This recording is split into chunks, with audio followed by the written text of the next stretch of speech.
My name is Mark Evans, and I'd like to welcome you to Marketing Spark, the podcast that delivers small doses of insight, tools, and tips from marketers and entrepreneurs in the trenches. By small doses, it's conversations that are 15 minutes or less. On today's show, I'm talking with Dan Sanchez, the Director of Audience Growth for Sweetfish Media, a podcast agency for B2B brands.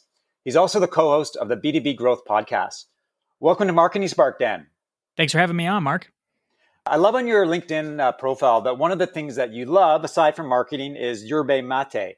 My wife's from Argentina, and mate is something that is in our house on a regular basis. So where did that come from? Why the passion for mate? I was hiking with a friend in Colorado and just whining about how I'm addicted to coffee, but I still loved it, but I still hated how it made me feel every day because I was drinking a cup, maybe 2 cups a day. And he's like, bro, you got to check out this thing called yerba mate. My missionary friend from Argentina introduced it to me, and it's all I drink now. And I'm like, he was so excited about it and so passionate about it. I think he pumped me up. So as soon as I had it, I was like, yes, this is the future. That was 10 years ago, and now I drink it every day. And do you drink coffee still? Oh, yeah. Okay. But I drink, that's kind of on occasion. Like if you go out for coffee to meet with somebody, then I'll get a latte or something. And on occasion, I'll just drink a cup of coffee with my wife. Or if I run out of mate, then I'll definitely drink some coffee. But mate is definitely the way to go. In the tech landscape, now we can get to marketing and the good stuff. Content is the belle of the ball. For many B2B companies, conferences and meetings are out of the question. So content has become the way that they're looking to connect with prospects. Personally, I think there's too much content being created, and most of it is mediocre. But you have argued vociferously on LinkedIn that brands need to create lots of content so they can get better and better. In a recent post, you said, you have to post more often, fail, learn, and improve consistently to get to where you need to go. The more swings you take, the faster you grow. I'm really interested in your take because I sit on the other side of the fence. I'm more of a quality person when it comes to content. Not to say you're not quality as well, but why do you think that quantity and writing often is so important? You know, it's something that just came from personal experience. When I first started my career, I wanted to be an artist and then I wanted to be a graphic designer. I thought it'd be a good idea to write a blog about graphic design. I posted a few times and guess what I did? I stopped posting. And the first couple of posts, as hard as I tried, they just weren't that good. And I spent all my time trying to tweak the design of the site and all optimizing it, subscribers, blah, blah, blah. I got really good at site optimization, and I actually ended up taking on a career in digital marketing because of that. So thanks to procrastination, I ended up into marketing. But at the end of the day, I ended up trying to just over and over again, people talk about content marketing. So I'm like, okay, I would try to do a blog post a week for a certain brand I was working for. And when I finally worked for a university, I had a student team. I was like, okay, your job, student working 15 hours a week, is to write 1 blog post a week. So we did that. We did that for a couple of years and it got some traction, but I didn't really start getting traction on that blog until I figured out how to scale from 1 blog post. And then we did 2 blog posts a week. And then we started doing 10 to 20 blog posts a week consistently. And that's when traffic really started rolling in. And it was incredible. James has seen the same thing with B2B growth. He's not doing 1 episode a week. He's doing multiple episodes a day, at least once a day, if not 2 or 3 times a day. And that volume of content has led B2B growth to be at a place where it's at now, where it's getting 150,000 plus downloads a month. And it wouldn't have happened. We both know that volume was a big factor in that. We both made mistakes along the way, me in blogging and him in podcasting, but we both learned that the lessons we learned honestly took dozens of tries. It was 150 episodes in when James figured out he was interviewing the wrong person. How crazy, eh? And then had to pivot and then started going on a different track, and he got better and better. But he got better because he was doing 20 to 30 episodes a week just himself when he first started. Right. Well, some people would argue that it's brute force as opposed to taking a strategic approach to content marketing. How do you respond to people who suggest that? There are a lot of people who try to hack the system, who are like, oh, let's just flood Google with tons of content. In fact, nowadays I'm pretty sure I could, if I really wanted to, I could string together a couple WordPress plugins and some like SaaS products that can automatically scrape blog feeds that I give it, rewrite it by like robots rewriting it, and then republish it automatically on my WordPress site. so that it's unique content, but it's just regurgitating everything that it reads. And you know that then now I can do thousands a day. Right. But you know it's going to be no good. There's going to be, even if the sentences are coherent and make sense, all the content is going to be commodity content. There's no original thoughts to it. There's no unique thinking to it. There's no stories. There's no message. So that's not the kind of volume we advocate for. We know there has to be at least a person, a human, trying to make the best they can make. But you know what? We all have to start somewhere. The best pitcher in the world didn't throw fastballs at first. He had to perfect his art and throw a lot of pitches in order to get to the point where they're at now, pitching pro baseball. So over the last, let's say, 3 or 4 months, the content marketing landscape has become busier and busier. I mean, there are no conferences, and a lot of brands are kind of at a loss in terms of how to connect with prospects and customers. So how do you see the content landscape right now? Is it noisy? Is there room for opportunity? As a brand, how should you approach it? Honestly, it is noisy, but it's noisy with really crappy content. When I look at the search engines, even for competitive key terms, I'm like, yes, the fields are just ripe for the picking. If you can just really get in the heads of what people are looking for, you can write better content than even what HubSpot makes. And HubSpot makes some great content, but still it's a little vanilla pretty often. And it doesn't take a lot to really get good at one particular niche and produce better content. So I'm saying that it's noisy, but it's noisy with commodity content. Right. But why do you think that happens? Like, everyone talks about high quality content and it's important to write the right kinds of content, but so many brands just seem to go through the motions. I don't understand that. Different reasons for different platforms. On search, I think it's because the SEO community got a lot of facts wrong. I think facts that maybe were true in the early 2000s are no longer true. And so that's led them down a rabbit hole of fighting for backlinks, like spending half to maybe 80% of their time looking for backlinks to boost an article instead of focusing on making the best possible answer to the question people are asking on Google. And that's led to a lot of commodity content, lots of gaming, lots of putting out posts so you can make your own linking schemes. Now that's kind of dead now, but it's just throwing a lot out there. All those blog posts they created are still there. And then hiring, like HubSpot created a formula, hired pretty good writers, and they've been able to scale their solution. And even that's I'd say somewhat commodity, though I'd say it's still the best because it's ranking for a lot of different marketing keywords out there. So that's SEO. I think the SEO community has kind of gotten everyone mixed up on what's important. I think it's different for social. And every social platform is a little bit different when you're trying to game the algorithm that leads to you doing a certain kind of thing instead of zigging when everyone else is zagging. Let's wade into another controversial topic these days, the idea of gated content. For years, B2B companies have generated MQLs, and we can argue about MQLs as well, by putting out content and asking people to provide an email address to get access to it. But now there's a growing school of thought that shouldn't happen at all, is that B2B companies should make their content as accessible as possible and not require an email address. Where do you stand on that issue? I like to do both. I like to gate content, but I like to ungate all my content. Here's an example. I might write a killer blog post, or at least every blog post I try to publish is aiming to be the best on the internet so that it ranks. Over time, I will find out which one of those actually hit a note, because a lot of volume will go to it. It does well on social, or for whatever reason, I know this is a killer blog post.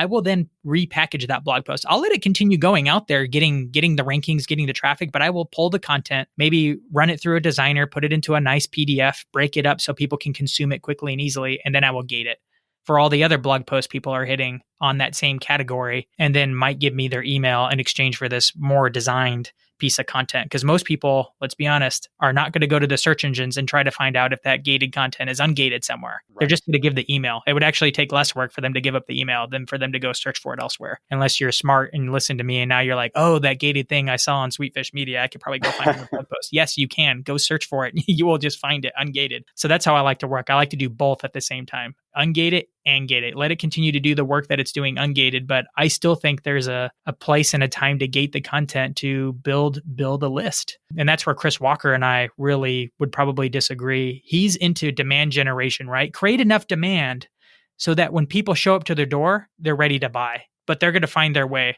You don't have to lead them across the yard to get to your front door. They will find their own way. And when they show up, they're going to run through the sales cycle because they had to take so much initiative. Where I'm kind of like, yeah, let's throw a good party out past the yard. Let's draw a lot of people in, but I'm still going to try to lead people from the gate to the door in the nicest, most helpful, value-driven way possible. So yeah, that makes complete sense. In fact, a great example of the approach I think that you and your partner James Carberry are taking is a PDF that I downloaded after giving my email address on the 27 ways to launch a B2B podcast. Now, I know that James writes on that a lot, and he certainly talks about that a lot. But nevertheless, I gave him my email address for that PDF, and there was value in it. I can see exactly where you're coming from. Let me shift gears a little bit. Some of the things that I've been talking a lot about recently over the last little while are value propositions and brand positioning. And I got very excited when you spent, it seemed to be an entire week talking about both of those topics. And I'm curious about, why you decided to focus so much time and real estate on what I see as fundamental business pillars. Probably because it's the thing that made the biggest difference in my career. It's what made me take the jump from just being like a web designer to a marketer. I knew how to use the tools. I knew how to run the emails, but I didn't know how to write copy. And I honestly feel like the value proposition is the crux or the most important part of all your copy, of all your messaging. If you have a bad value proposition, it doesn't matter how good of a copywriter you are. You're not going to get the conversions. You have to figure out what's appealing and equally exclusive about what you're offering that's going to attract the right kind of people. I actually learned about it through a man named Flint McLaughlin. He wrote my favorite marketing book that no one's ever heard of, or at least a few people have, but not many people have. It's called Marketer as Philosopher. Have you ever heard of it? No, I haven't. No, What's it about?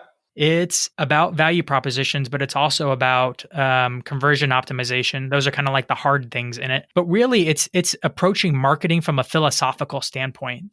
Flint has a master's degree in philosophy, and then somehow, I don't know how he did this, but he transitioned to marketing. A lot of us have interesting paths into the world of marketing. His was through philosophy. And because he came at it from a philosophical approach, just had a really unique perspective. He's like, everyone's talking about what and how, but we need to talk about why. The why is the most important question you can answer as a marketing. So let's unpack that. And that's the book. It's a short and concise book, though. It's a little bit of an expensive book because he wrapped it in leather and made it all fancy and stuff. So it's kind of a commitment. I think it's like $50 or $80 or something like that. How does it align with Simon Sinek's Always Ask Why? Simon Sinek is talking about a brand perspective, big picture, almost aspirational identity of the company. Why does this company exist? Versus Flint McLaughlin is going to hit more on the why he's going after is answering the question of a value proposition. And that's all a value proposition is, by the way. It's just an answer to the question from your ideal prospect. Why should I buy from you versus your competitor or not buy at all? The answer to that question is your value proposition. So you can see it's a very different why question. Not why are we here, but why should I buy from you? That's probably as succinct a definition of a value proposition that I've heard in a long time. And there are so many different flavors. But at the end of the day, I totally agree with you, is that people don't know what you do and why it matters to them, then you're irrelevant. And they'll move on to the next company, the next competitor. Finally, let's talk a little bit about podcasting. Obviously, it's something that you're in the midst in every single day, in addition to being on LinkedIn and writing content. So you're in the eye of the hurricane with Sweetfish. What's your take on the podcast landscape? And if you're a B2B brand, how do you get into the game at a time when everybody seems to be jumping on the bandwagon? A loaded question. Sorry about that. Oh, man. Honestly, people think blogging's dead and SEO's dead. And I'm looking at the search engines and I'm just seeing green fields everywhere. The podcasting, it's even less competitive. So I'm like, oh my goodness. You know how many topics I find with customers? And I'm like, there's hardly anyone even podcasting in this category.